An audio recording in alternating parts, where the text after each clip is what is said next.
Hi friends, welcome to Eswari life style. இன்றைக்கி வந்து house warming ceremony Vlog 2 தான் வந்து பார்க்க போகிறோம். Vlog 1 வந்து ஆல்ரெடி ஷேர் பண்ணியிருக்கேன். பார்க்காதவங்க நம்ம சேனலை செக் பண்ணி பாருங்கள் இருக்கும். இது வந்து ஸ்டெப் பை ஸ்டெப்பாக போடுறதுனால நான் வந்து செப்பரேட்டாக Vlog-ஆக எடுத்து வந்து போடுறேன். போஸ்ட் Vlog வந்து பார்த்தீங்க அப்படின்னா நம்மளோட வாஸ்து பூஜை வந்து முடிஞ்சுது. வெளியில் வந்து பண்ணுவாங்க, வீட்டோட ஃப்ரண்ட்டில் வாசப்படியில் வந்து பண்ணுவாங்க. அது ஒன்றில் பார்த்தா உங்களுக்கு வந்து தெரியும். அதுக்கப்புறமா இதை வந்ததுக்கப்புறம் வந்துட்டு உள்ள மாலை வந்து கொடுப்பாங்க நம்மளோட ஐயரை. இது வந்து நான் பெங்களூரில் இருக்கிறனால நான் வந்து தமிழ்நாடு ஐயர் தான் வந்து சூஸ் பண்ணேன். ஆன்லைனில் குருவரா.comனு சொல்லிட்டு ஒரு வெப்சைட்டில் போயிட்டு தமிழ் ஐயர் தான் நான் வந்து புக் பண்ணேன். ஏன்னா தமிழ்நாடு மந்திரம் தான் நம்மளுக்கு வந்து சொல்லி எல்லாம் இது பண்ணணும். ஏன்னா ஹவுஸ் வார்மிங் வந்து அந்த மந்திரம் அப்புறம் வந்து பூஜை எல்லாம் வந்து டிஃப்ரெண்ட்டாக இருக்கும் கர்நாடகா ஸ்டைலில். ஸோ தமிழ்நாடு ஐயர் தான் வந்திருந்தாங்க. ஸோ அவங்கள தான் சூஸ் பண்ணியிருந்தோம். வந்ததுக்கப்புறம் இந்த மாதிரி ஃபார்மாலிட்டிஸ் வந்து போகும். அதுக்கப்புறம் அம்மா அப்பா எல்லாத்துலேயும் வந்து ஆசீர்வாதம் வாங்கினதுக்கு அப்புறமா நடக்கக்கூடிய இது வந்து பார்த்திங்க அப்படின்னா இந்த அர்ச்சனை தட்டு இருக்குது. இதில் வந்து நம்ம பழம் இதை வச்சுட்டு எல்லாரோட ராசி நட்சத்திரம் அப்படின்னு அதை வந்து சொல்லி நம்மளோட ராசி பூஜை வந்து பண்ணுவாங்க. ஃபஸ்ட்டு வந்து வாஸ்து பூஜை, அதுக்கப்புறம் வந்து ராசி பூஜைன்னு சொல்லிட்டு எல்லா ஃபேமிலியிலேருந்தும் வந்து சொல்லலாம். நம்ம ரிலேட்டிவ்ஸ்லேருந்து எல்லாமே ஃபஸ்ட்டு நாங்கள் சொல்லி முடிச்சதுக்கப்புறம் அப்புறம் 1 by 1 எல்லாமே வந்து சொல்லிட்டுருந்தாங்க. அதுக்கப்புறமா நெக்ஸ்ட்டு போகிறது வந்து அப்படின்னு பார்த்தீங்கன்னா நவதானியம். நம்மதில் வந்து பார்த்திங்க அப்படின்னா வாஸ்து பூஜை, கலச பூஜை, ராசி பூஜை, நவதானிய பூஜை, அதுக்கப்புறமா பார்த்திங்கன்னா ஃபைனலாக கணபதி பூஜை தான் நம்மளுக்கு வந்து பெரிய பூஜையும். அது வந்து இந்த இது அக்னி குண்டம்லாம் போட்டு அந்த மாதிரி பண்ணுற வேண்டிய பூஜை. அவர் சொல்லக்கூடிய அந்த மந்திரம் இருக்குது இல்லையா, அதை வச்சு நம்ம சொல்கிறதுக்கே வந்து 15 minutes வந்து இருந்தது இந்த வீடியோ. நான் வந்து கொஞ்சம் ஷார்ட்டாக தான் வந்து எடுத்துருக்கேன். அதுக்கப்புறம் வந்துட்டு கொஞ்சமாக வந்து ஷேர் பண்ணியிருக்கேன். இது வந்து பூஜை பண்ணுறதுனால ஒன் டைம் வந்து தெரிஞ்சுக்கிட்டாலே போதும். சேம் தான் எல்லாமே. ஆனால் 1 by 1 அவங்க சொல்கிற மந்திரங்கள் மட்டும் வேறு மாதிரி இருக்கும். அதே மாதிரி ஹவுஸ் வார்மிங் செரிமனி வந்து வேறு டிஃப்ரெண்ட்டாக வந்து ஒவ்வொரு கேஸ்ட் வைஸ் செப்பரேட்டாக இருக்கும். அதே மாதிரி பார்த்திங்கன்னா கிறிஸ்டியன் ஒரு மாதிரி பண்ணுவாங்க. அந்த மாதிரி ரிலிஜியன் வைஸும் வந்து செப்பரேட்டாக டிஃப்ரெண்ட்டாக இருக்கும். ஸோ அதனால தான் வந்து இதை வந்து நான் ஷேர் பண்ணுறேன்.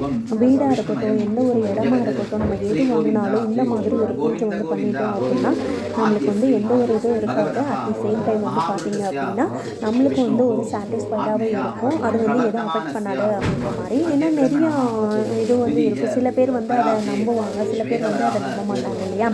இந்த இடம் வாங்கினால தான் இந்த மாதிரி ஆயிடுச்சு, அந்த மாதிரி ஆக்சிடென்ட் ஆயிடுச்சு அந்த மாதிரி வந்து சொல்லுவாங்க இல்லையா. ஸோ அது மாதிரி விஷயங்களை வந்து நம்மளோட சாட்டிஸ்ஃபேக்ஷனுக்காக இந்த மாதிரி பூஜைகள்லாம் வந்து பண்ணினா ரொம்ப நல்லது. இது வந்து காலங்காலமாக இருந்துகிட்டே இருக்குது. நம்மளோட தாத்தா பாட்டி காலத்துலேருந்தேவும் இருந்துகிட்டே இருக்குது.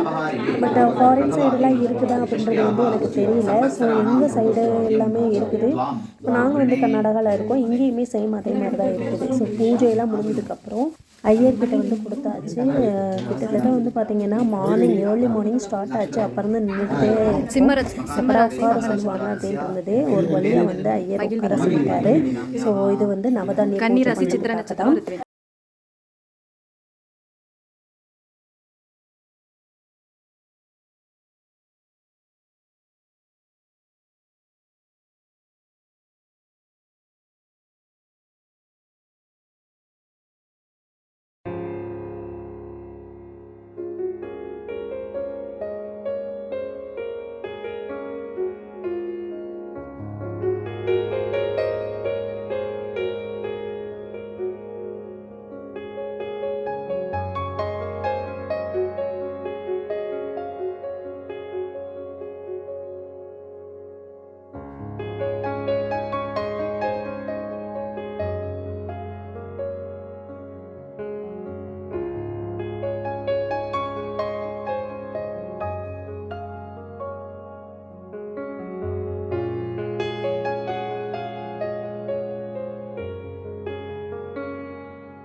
அதே மாதிரி இந்த பூஜையில் வந்து என்னோடய ரிலேட்டிவ்ஸ் எல்லாமே கலந்துக்கிட்டது ரொம்ப ரொம்ப ஹாப்பியாக இருந்துச்சு. நிஜமாகவே எந்த ஒரு ஃபங்க்ஷனுக்கும் இந்த மாதிரி வந்துட்டு மேரேஜ் ஃபங்க்ஷனுக்கு போனோம் அப்படின்னா மேரேஜ் முடிஞ்ச உடனே சாப்பிட்டோம் கிளம்பணும் அந்த மாதிரி இருக்கும். இதில் வந்து நிறைய டைம் ஸ்பெண்ட் பண்ணது வந்து ரொம்ப ரொம்ப ஹாப்பியாக இருந்தது. உங்கள் சைடும் இதே மாதிரி சேம் இருக்குமா இல்லை டிஃப்ரெண்ட்டாக பண்ணுவீங்க அப்படின்றத வந்து கண்டிப்பாக வந்து கமெண்ட் பண்ணுங்கள். நானும் வந்து தெரிஞ்சுக்கிருவேன். இது வந்து பார்த்தீங்க அப்படின்னா பெங்களூரில் நாங்கள் மட்டும் தனியாக இருக்கிறனால நியர்பை ரிலேட்டிவ்ஸ் எதுவும் கிடையாது. எல்லாமே வந்துட்டு தனியாக ஒவ்வொன்றும் வந்து தெரியாது என்ன மாதிரி பூஜை பண்ணணும் செய்யணுன்ட்டு. ஸோ 2 சைடும் வந்து எப்படி பண்ணுவீங்கன்னு அம்மா வீட்டு சைடும் இங்கேயும் வந்து கேட்டுட்டு செஞ்சுட்டு அதுக்கு தகுந்த மாதிரி ஒவ்வொன்றும் நான் தான் பார்த்து அரேஞ்ச் பண்ணேன். யூடியூப்பில் வந்து செக் பண்ணிவிட்டு அதே மாதிரி பார்த்திங்கன்னா கூகுள்லேயும் சர்ச் பண்ணி செக் பண்ணிவிட்டு ஒவ்வொன்றும் வந்து ரொம்ப ரிஸ்க்காக இருந்தது. ஈஸியாக வந்து எந்த ஒரு விஷயத்தையும் பண்ணிட முடியாது அப்படின்றத வந்து இந்த விஷயத்து மூலமாக நான் வந்து தெரிஞ்சுக்கிட்டேன். யூடியூப்பில் இருந்து தான் வந்து பார்த்திங்க அப்படின்னா நம்ம நிறைய விஷயங்கள் வந்து தெரிஞ்சுக்கிறோம். ஸோ இதையும் வந்து ஷேர் பண்ணால் சப்போஸ் தெரியாதவங்க இதை தெரிஞ்சுக்குவாங்க அப்படின்றதுக்காக வந்து ஷேர் பண்ணிகிட்ருக்கேன். ஸோ இந்த வீடியோ வந்து கண்டிப்பாக உங்களுக்கு யூஸ்ஃபுல்லாக இருக்கும்னு நம்புகிறேன். நெக்ஸ்ட்டு வந்து எப்படி வந்து கணபதி பூஜை வந்து பண்ணுவாங்க அப்படின்றதையும் நான் உங்கள் வீடியோவில் வந்து ஷேர் பண்ணுறேன். ஹவுஸ் வார்மிங்கில் வந்து பார்த்திங்க அப்படின்னா இந்த நவதானிய பூஜை வந்து ரொம்ப ரொம்ப மெயின். கண்டிப்பாக வந்து இந்த பூஜையை பண்ணுங்கள் மிஸ் பண்ணாமல். எல்லாருமே பண்ணலாம் அப்படின்ற மாதிரி தான் வந்து சொல்கிறாங்க. ஆனால் டிஃப்ரெண்ட் அந்த மந்திரம் வந்து இருக்கும்னு நினைக்கிறேன். ஐ திங்க் நான் வந்து இங்கே பெங்களூரில் வந்து கர்நாடகாவில் ஸோ நிறைய ஃபங்க்ஷன் வந்து அட்டன் பண்ணியிருக்கேன். இங்கே வந்ததுக்கப்புறம் அங்கே வந்து டிஃப்ரெண்ட்டாக இருந்துச்சு பூஜையெல்லாம் வந்து பார்த்திங்க அப்படின்னா. எனக்கு கன்னடா வந்து தெரியும். ஸோ எனக்கு அவங்க சொல்கிற மந்திரங்கள் வந்து புரியும். ஸோ அது மாதிரி வந்து பார்த்திங்கன்னா அதே மாதிரி சேம் மெத்தடாக தான் இருக்கும். கணபதி பூஜையும் அவங்க வந்து பண்ணுறாங்க. ஆனால் டிஃப்ரெண்ட்டாக இருக்குது மந்திரங்கள் எல்லாம். அதே மாதிரி பார்த்திங்க அப்படின்னா கொஞ்சம் டிஃப்ரெண்ட்டான ஸ்டைல்லையும் அவங்க வந்து பண்ணுறாங்க. இதுதான் வந்து ஃபுல் வீடியோ வந்து ஃபுல் ஃபோக்கஸ்டாக நான் நெக்ஸ்ட் வீடியோவில் வந்து கண்டிப்பாக வந்து ஷேர் பண்ணுறேன். First house warming ceremony video முடிஞ்சதுக்கப்புறம் இந்த வீடியோ கண்டிப்பாக உங்களுக்கு யூஸ்ஃபுல்லாக இருக்கும்னு நம்புகிறேன். யூஸ்ஃபுல்லாக இருந்தால் கண்டிப்பாக சப்ஸ்கிரைப் பண்ணிவிட்டு உங்களோட ஃப்ரெண்ட்ஸ் அண்ட் ரிலேட்டிவ்ஸ் கண்டிப்பாக வந்து ஷேர் பண்ணுங்கள். இது மட்டும் இல்லை, இது மாதிரியே நிறைய வீடியோஸ் வந்து vlog வீடியோஸ் எல்லாம் ஷேர் பண்ணியிருக்கேன். மறக்காமல் நம்ம சேனலை செக் பண்ணி பாருங்கள். Keep supporting my channel. Bye.